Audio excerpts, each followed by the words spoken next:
Not only are we available on YouTube, we are available on the hottest, fastest rising UK streaming site around. And I said we have a lot of new UK subscribers on YouTube, but you can also watch us on Powered 4 TV. So we have the man himself, Mr. Powered 4 TV, the owner himself, the owner, the CEO, the president. I'm going to use all the titles that I thought he was, Mr. John Scott. There you go. Well, Yes, thank you very much awesome. for having me.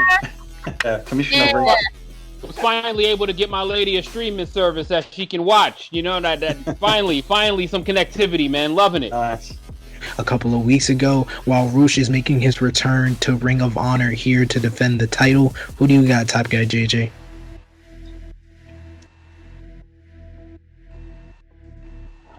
Who's it? Who's he going against again? Yo, he won. I had to. That was like I had to make sure. I gotta make sure I'm picking him against the because I felt like that was a trick match. Roosh versus Brody King. Right. Guys, Roosh, God sakes, fucking Roosh. I was like, that was so It easy. sounded like a trick match. I was like, bro, No. God, fuck sakes, Roosh. I apologize for the delay. Who you got, John? Brody King or Roosh? I've got Brody King. That's from a source that I can't name. But I got Brody King in this one. Oh. Got the inside source here. Word. Can I So check? they might change now. We didn't go to you yet, Chrissy Love. Who do you got? I was gonna say Roosh, but this one with the inside info, you know, I'm gonna stay Well, with. don't Yeah, count me on 60 that. is 60 is good because that source is wrong. What do you? I'll go start with you, John, very quickly. What do you think needs to change the most behind the scenes to improve Raw's rating after their record low 1.52 million? Do you think that it's a creative shakeup, a call up? What do you think? It's love not a that call John. up or I anything love like that. that I think it's just the structure of the show that needs to change big time. That's my point. But more importantly, a guy that I hope likes us from Powered 4 TV, John Scott. John, thank you for joining us today. My pleasure, buddy. My pleasure. And Talk to me now. You've got Powered 4 TV. I know you do all kinds of podcasts, and I'm a journalist, so I've done no research. But talk to me about your where did this love of pro wrestling come from? well, Where you? the very beginning starts with my nan. She was a massive professional wrestling fan. Because I don't know, and I don't know the answers. That's why I'm asking. When World of Sport was on, that was a kind of a weekly program over in the UK. But in its heyday, were they running like quote unquote house shows, where fans, you know, is that where they were getting the footage from running these house shows, or was it just like a weekly program, or how did that work?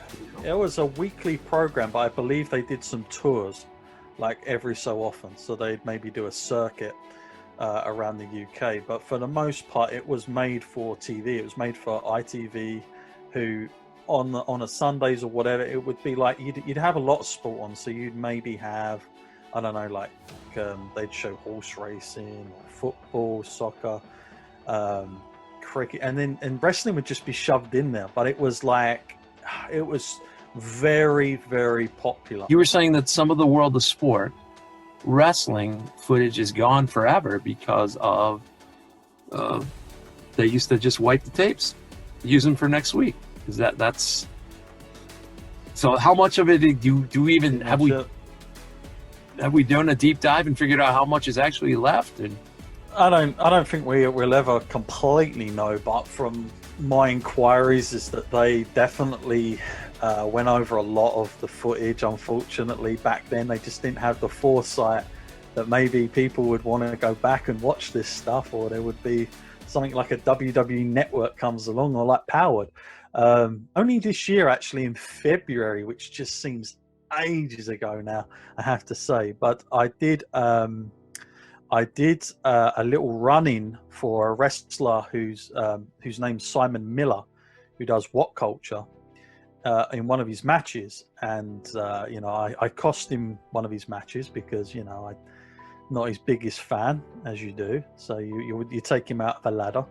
But in that match, part of my stuff was really an acknowledgement to the one and only Andy Kaufman, who, you know, could play anybody. I mean, I think he played himself just because he got off on it most of the times. But of course, you know, for those that are not familiar with the story, Andy Kaufman was a comedian.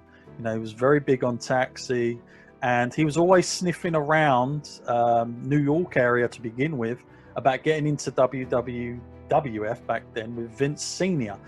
Vince Sr., of course, not really massively got the idea of having a TV guy coming in and, you know, being on his TV show. So I believe it was Bill Apter that put a lot of the stuff together and made that call down to Memphis for him to be on there.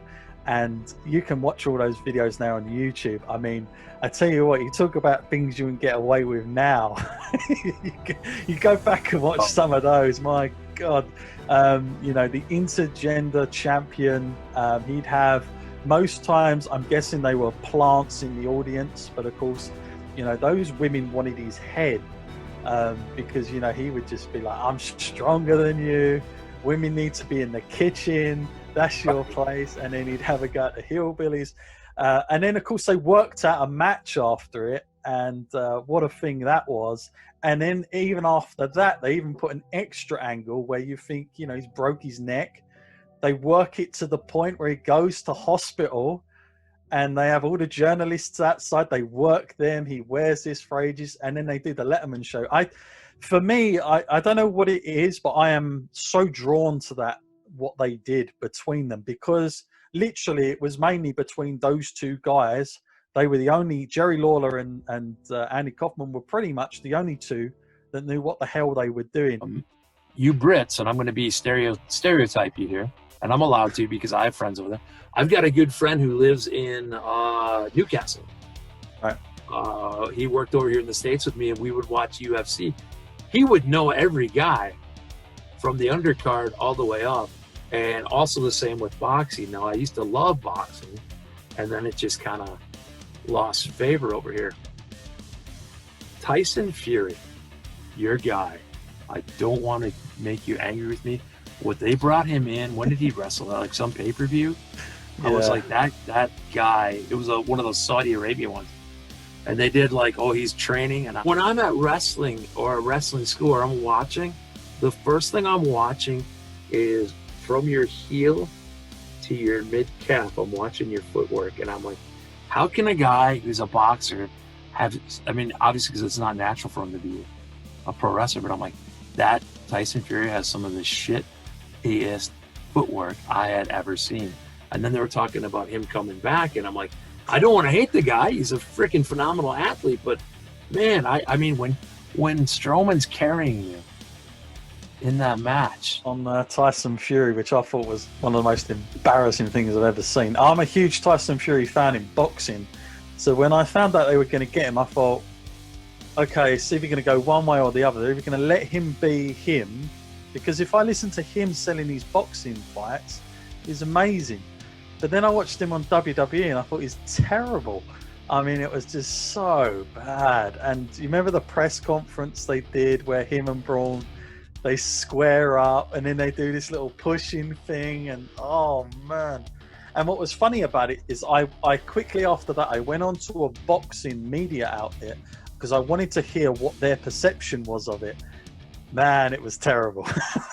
Let me ask you this about Powered 4 TV. Is there ever, and maybe you have, or is there plans, you know, hopefully, you know, obviously we're getting off of our feet here and into the business of getting a whole lot of people addicted to wrestling and watching it. But is there a day when Powered 4 TV hopefully has made enough dent in people's homes and some money where maybe Powered 4 TV, I'm not going to say you can host a Mayweather McGregor type fight, but maybe you're able to go, hey, presented to Powered 4 TV, we're going to get this federation and this promotion together and do some type of thing and hopefully, you know, sell it out. I got to imagine that's got to be at least one of the things that, if you're not at least hoping for something.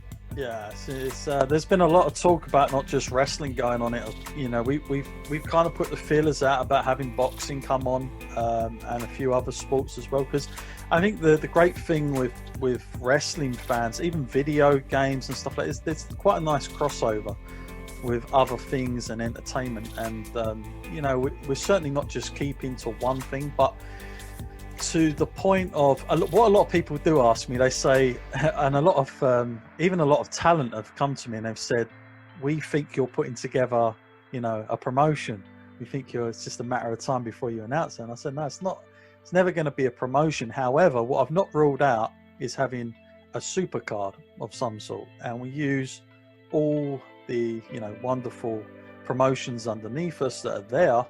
That we've got access to their promoters that we have good relationships with, that we could possibly do, you know, a great big gigantic show and facilitate it quite well.